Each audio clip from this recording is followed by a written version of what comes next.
fans, welcome back to Room 237 and new background. Figure, at least for the month of October, why not try some videos in front of the horror wall? And also, this is a Patreon request for WeronikaM, which luckily, because as we come up on the halfway mark through October, I don't think I'm going to get through all the anthologies that I wanted to. I wanted to at least get through the Amicus ones. So thankfully, WeronikaM requested Asylum from 1972, which is an Amicus one that I wanted to get to. But yeah, let me know what you guys think about this background. I know there's more horror stuff around. Try to get as much of the horror wall as possible. I mean, it's literally the same room that I was in. The original wall is just over there. Let's see if I can fix that back to the way it was. Good enough, whatever. So yeah, I don't know if I'll be able to get through all the anthologies that I wanted to. Thankfully, some I've already done. But yeah, this is usually the stack for what I had planned for the month. So, Asylum in 1972. So this is the second Amicus anthology that I'm reviewing. The last one was their first attempt, Dr. Terror's House of Horrors. And I have to say, this is quite a step up from that. All the stories were actually written by Robert Bloch, who wrote the novel Psycho. These are all based on short stories of his, but he wrote the screenplay for the film of each story. Like Dr. Terror's House of Horrors, has a very, very good cast and is directed by Roy Ward Baker, who actually directed a number of films for both Hammer and Amicus. I mean, he directed Vampire Lovers, Scars of Dracula, Dr. Jekyll and Sister Hyde for Hammer, this, Vault of Horror, Now the Screaming Starts for Amicus, and Monster Club for Amicus. Excuse me. And also Legend of the Seven Golden Vampires for Hammer, which is the only Hammer Dracula film I haven't seen. I know it's more of a martial arts film. So you have him directing. Of course, it's produced by Milton Subotsky and Max Rosenberg, which I believe are the founders of Amicus, which actually Subotsky was the guy that bought the rights to a lot of stuff in the 80s, trying to keep it going, like with Cat's Eye, a few other Stephen King properties, like the first two Sometimes They Come Back films. And you have a cast like, of course, Peter Cushing, Robert Powell, Patrick McGee, who was also in, as far as the Amicus goes, he was in Tales from the Crypt. Of course, he was the author in Frank and Clockwork Orange. He was in Dementia 13, Lucio Fulci's The Black Cat. Patrick McGee was in a lot of stuff. Also, Britt Eklund, who I'm sure a lot of Bond fans will recognize her from The Man with the Golden Gun, which has Christopher Lee as the Bond villain. Horror fans will know her from the original Wicker Man, also Christopher Lee. And I don't know why I keep forgetting her name, but Charlotte Rampling. She was in Angel Heart with Robert De Niro. She played Evelyn Vogel in the last season of Dexter. So, really stellar cast. Sort of like Dr. Terror's House of Horrors, the framing device for each story, there's like 3.5 stories, and I say half. I'll explain when I get to that. It's not like Creepshow or Tales from the Dark Side or It's not from like a comic book or a storybook or a storyteller. Um, it is like Dr. Terror's House of Horrors, where like in that it was Peter Cushing with the tarot cards with all different passengers on a train car. Here we have, I believe it is Robert Powell. Yeah, which he looked familiar. Did he play Doctor Who? I swear, I never really watched Doctor Who, but he looks like one of the doctors from like that period. He was in Tommy, which I'm a big Who fan, but I did not like Tommy. I like the album, not the movie. But Robert Powell plays Dr. Martin, who arrives at this asylum for the incurably insane. And he has an interview by Dr. Rutherford, played by Patrick McGee, to be sort of the resident doctor, chief doctor. But his task to see if Patrick McGee will give him the job is he has to go meet with 4 patients. And one of those patients is a recent staff member who has, or is a staff member that has recently gone insane and was committed to the asylum itself. He has to listen to their stories and then determine which one is that doctor. And if he chooses correctly, he'll get the job. So then he goes and he meets with each patient, and we get their story, sort of how they came to end up at the asylum. And I say 3.5 because there's 4 patients, but the last one, we don't really get a story. It's kind of mixed in with the wraparound. So it's a pretty interesting framing device. I'm getting a sense that that's going to be something to expect from Amicus, minus Tales from the Crypt and Vault of Horror, which sort of does have the storyteller kind of framing. Which, as far as Amicus goes, and again, they're the ones that I'm hoping to get to. I've already done Dr. Terror's House of Horrors. I have done Tales from the Crypt, but there's Vault of Horror, Torture Garden with Burgess Meredith, House That Dripped Blood with Christopher Lee and Peter Cushing, From Beyond the Grave, and then these 2 are sort of post Amicus, but still produced by Sabatsky, which is The Uncanny with Cushing and Donald Pleasance. There's another one called The Monster Club, which I don't own. And then Tales That Witness Madness. Those are the ones that I'm certainly hoping to get to.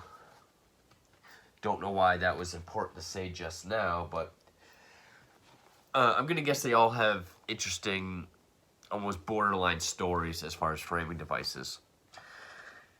And the stories themselves, I would say, are a big step up from House of Horrors. Because with that one, in that review, I said the first 2 were really forgetful. The third was kind of a failed humorous story. And the only good ones were the last 2. And it was mostly because of Christopher Lee and Donald Sutherland, respectively. Here, I liked each of the 3 stories. The first one is kind of silly and hokey, but I was able to get into it. Really liked the second story.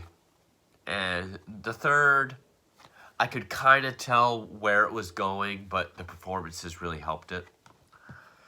So, the first story is called Frozen Fear. And again, these are all written by psychonovelist Robert Bloch.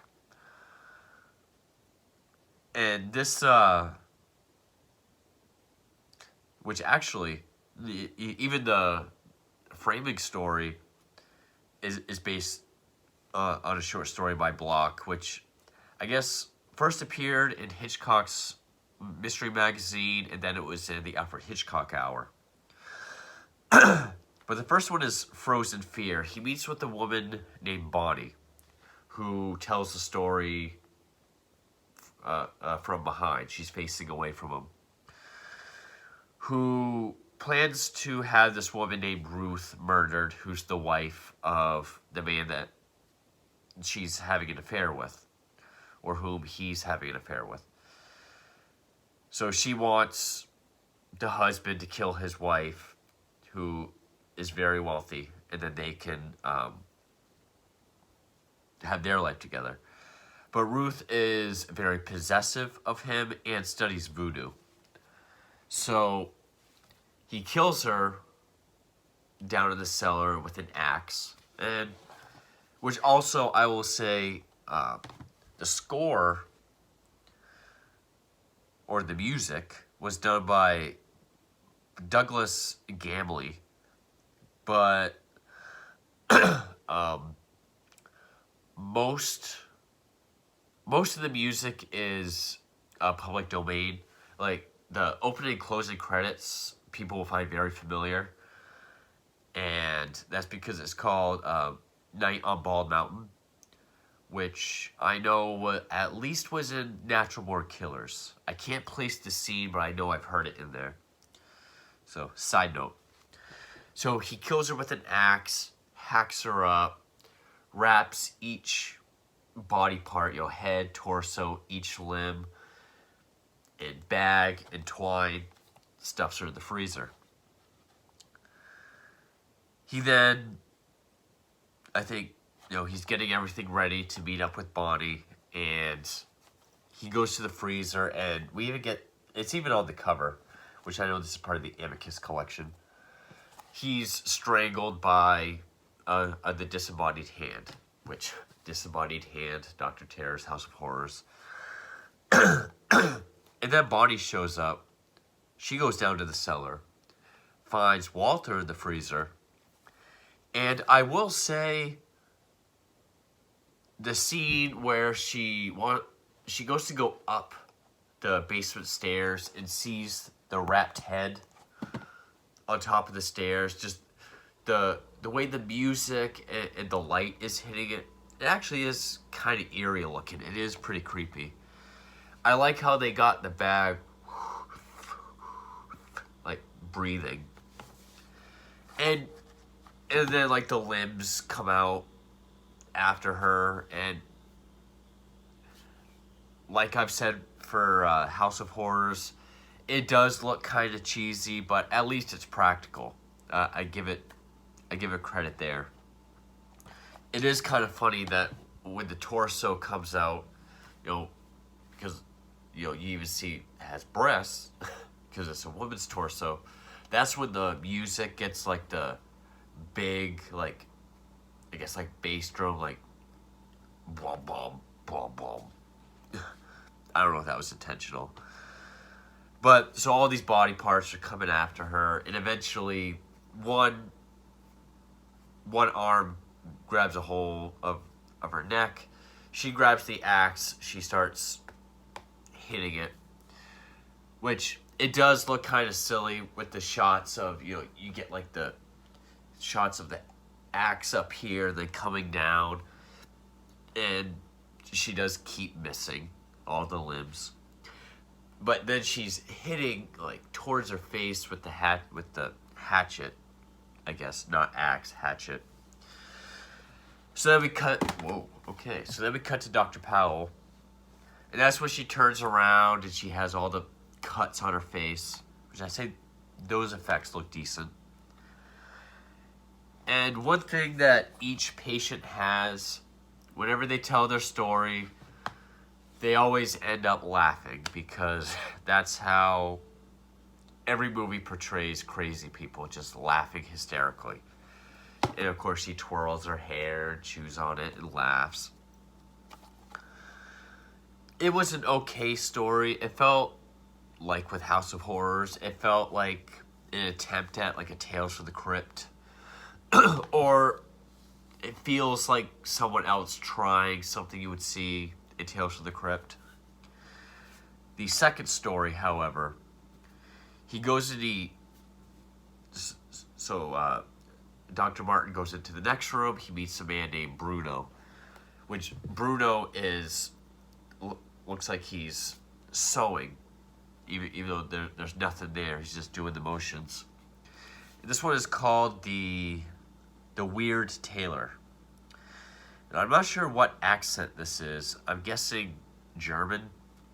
But tells the story of how him and his tailor shop, which was that his daughter or his wife that he ran it with? His wife. It looked young enough to be his daughter. Adult daughter. Rent is due, but he hasn't had any business. He's a very talented tailor. The landlord says, well, it's Monday, I'll show up on Saturday. If you don't have the rent, you're out. So it's just then that Peter Cushing comes in. And every movie I've reviewed with Peter Cushing, I have said Cushing gives an absolute great performance. No matter how small or supporting or cameo his role is, he always acts like it's a lead, like a very demanding lead, or like he's trying to win an Oscar, and he brings total class to it. This one story has got to be one of my top 5, maybe even top 3 favorite Peter Cushing performances. Just this one story. Which this was 1972. Which I just want to see if the time adds up. Spouse.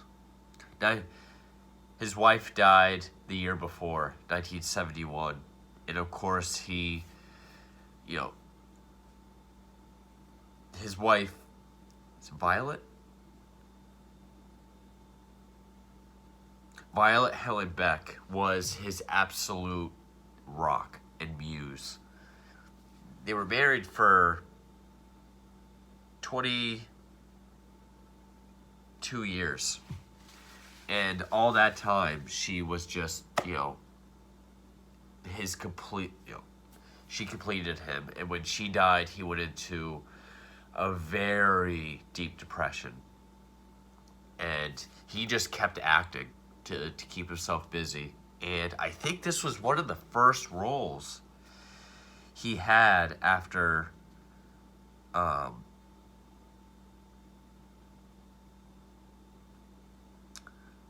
she died. I think this was one of his first ones. He repeated the role of a man who lost family in other horror films, including Asylum, Creepy Flesh, and The Ghoul.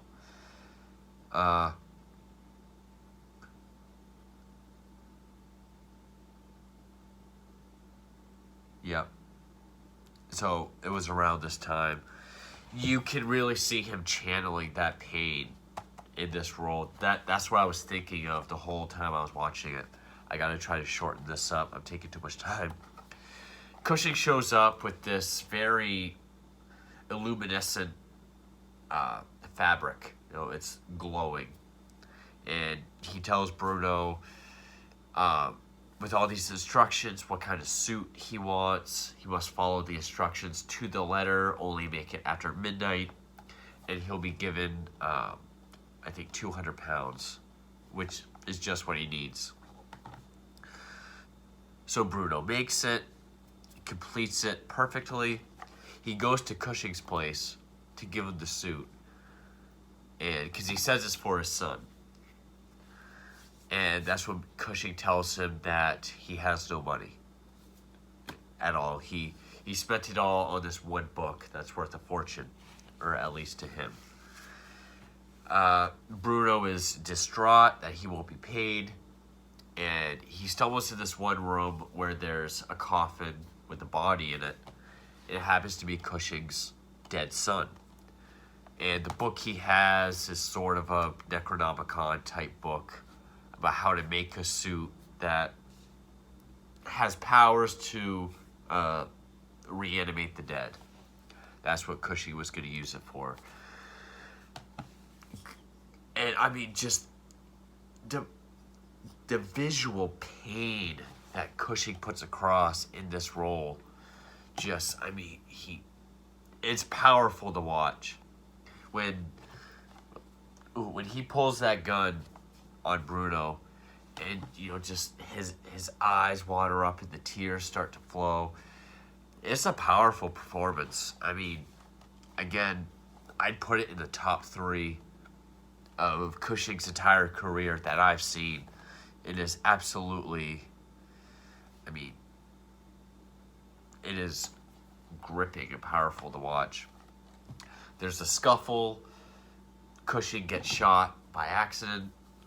Bruno brings the suit and the book back to his place. He thinks the book, you know, be worth a fortune. What can I get for it? He opens it. That's what he sees. It's how to make this magical suit. His wife, he tells his wife to burn the suit, but she ends up putting it on this one mannequin that she named Otto. The mannequin comes to life, and even that looks creepy. I mean, it's obviously fake. Again, practical. I give it credit. But the way it starts out very twitchy, and just how it kind of moves, it looks creepy and eerie. I liked that. Comes to life and attacks Bruno. Which, was his wife killed?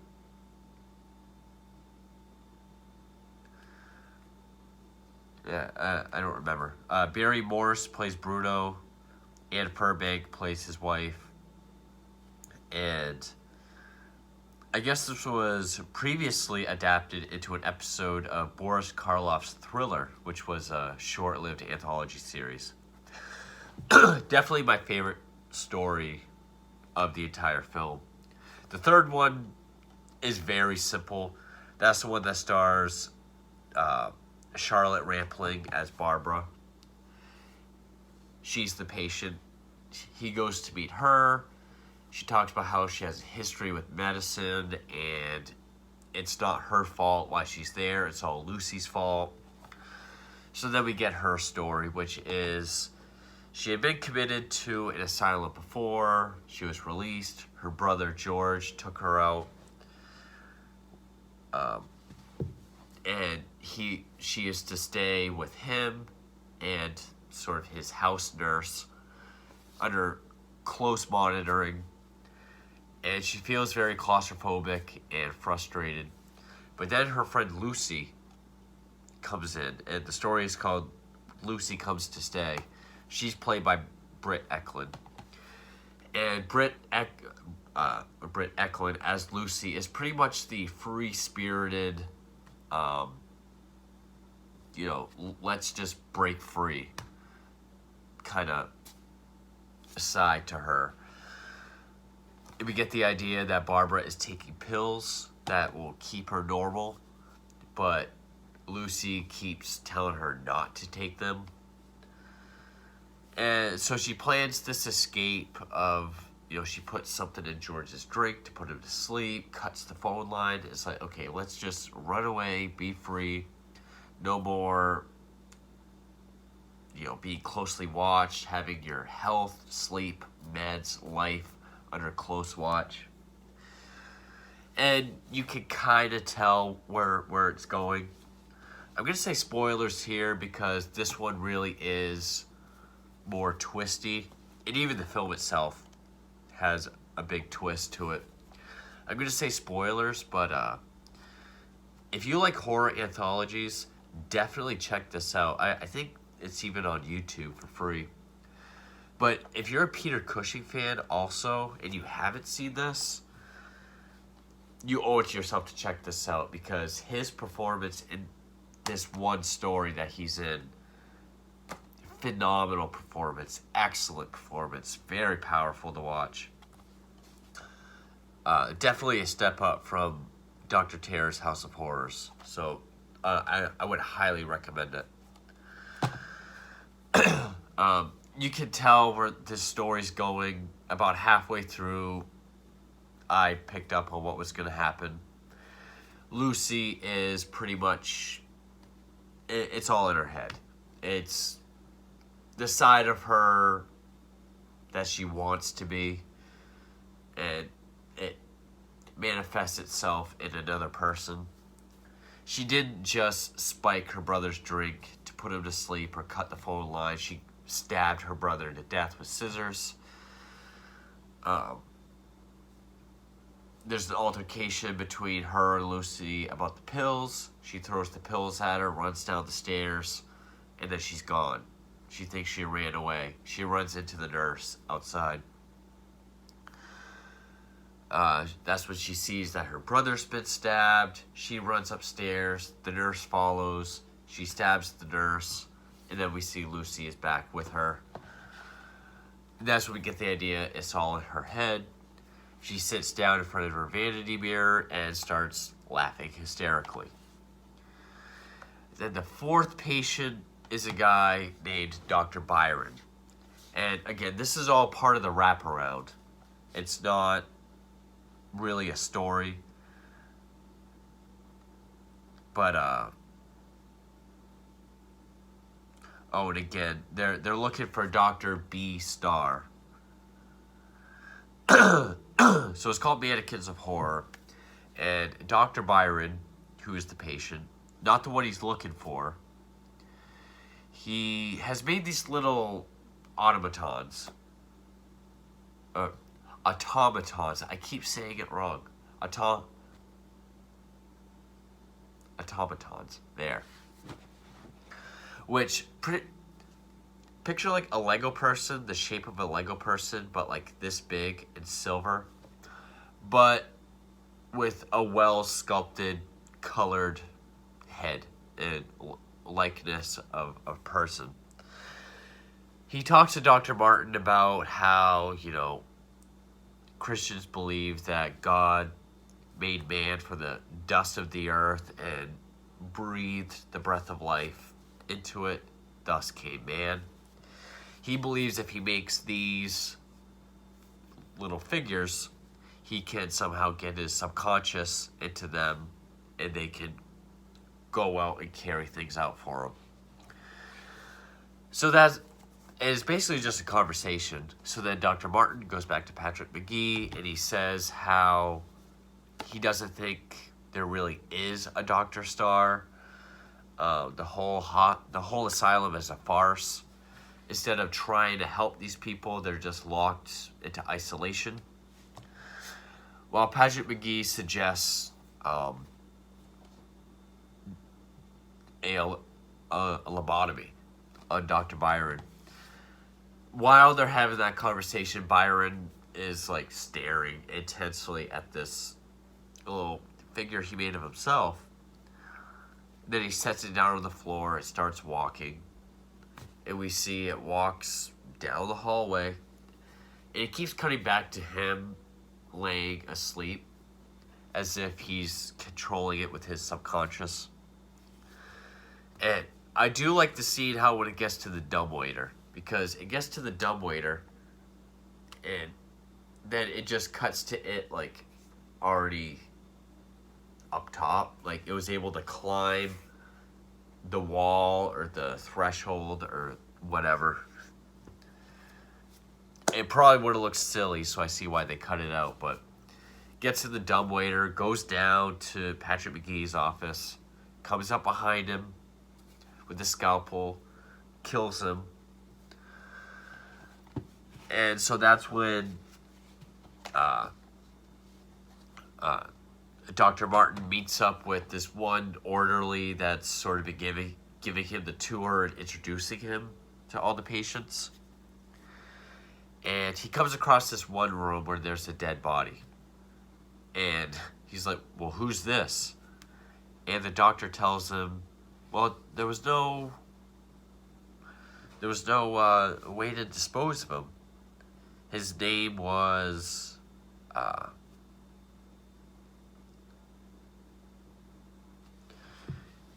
because he's going by Reynolds, and he's like, his name was Max Reynolds, and that's when it hits Dr. Martin, and he tells him, you know, I'm the actual Dr. Starr. So yeah, he was a doctor who went insane, committed to the asylum, killed the guy, left him there, assumed his identity. Now he's just walking around the asylum. Because he never actually sees Patrick McGee. He just communicates with him through intercom and dumbwaiter. So yeah, he kills Dr. Martin with a stethoscope, and then he does this really bad, I mean, he looks creepy, but the laugh sounds really off and silly. Like, he puts the stethoscope up to him, and he starts, it sounds like he's trying to do Dwight Fry from Dracula, the but then when he starts cackling, it doesn't sound creepy at all. And then it ends with another doctor coming up, you know, pulling up to the asylum, being greeted by Dr. Starr at the door, and he's brought in seemingly to go through the whole process again, except now Patrick McGee is dead. And that's the end of the movie. You know, I thought it was interesting to have the last story blended in with the framework. Really liked the second story, Peter Cushing. Again, I can't praise his performance enough in that. I also like the effect of the glowing suit, because it's like white, but it's got this weird pink, red, green sort of illuminescent look to it. The first story, which did feel kind of like a silly Tales from the Crypt tale, you know, I mean, I was at least entertained by it. And even the third story, as predictable as it was, the performances by Rampling and Eklund really helped pull that story along. They both did a great job with that. But the second story, the Weird Tailor, even the guy that played Bruno, Barry Morse, who passed away in 2008. See what else he was in. He was probably in other... Oh, he was in A Piano in the House episode of The Twilight Zone. Outer Limits. Asylum. Oh, he was Mr. Davis at Funeral Home, which I have reviewed. That was part of my last slasher marathon. He was also in The Changeling, one of my favorite haunted house stories. That was just excellent story, excellently acted, performed. Huge step up from Dr. Terror's House of Horrors, and it's ones like this that really make me want to keep going with Amicus. So hopefully I have time to get to all the Amicus ones at least. But yeah, I really enjoyed Asylum. Highly recommend it. WeronikaM, I hope you enjoyed this request, or this video per request. And let me know what you think of this new background. Hopefully, you know, it works. I'll probably go back to the old one for comic reviews, but yeah, there's also the new 900 sub Q&A going on. So everyone on that is asking if I've seen stuff that I've already reviewed without clicking on the magnifying glass and checking. Asking comic questions, which in that video I say comic questions can just be asked on comic videos, so I can answer them, you know, right away. And yeah, so If you want to go leave a real question on the Q&A video, that is up. But yeah, Asylum 1972, really enjoyed it. 35 minutes is way too goddamn long. Thank you for watching.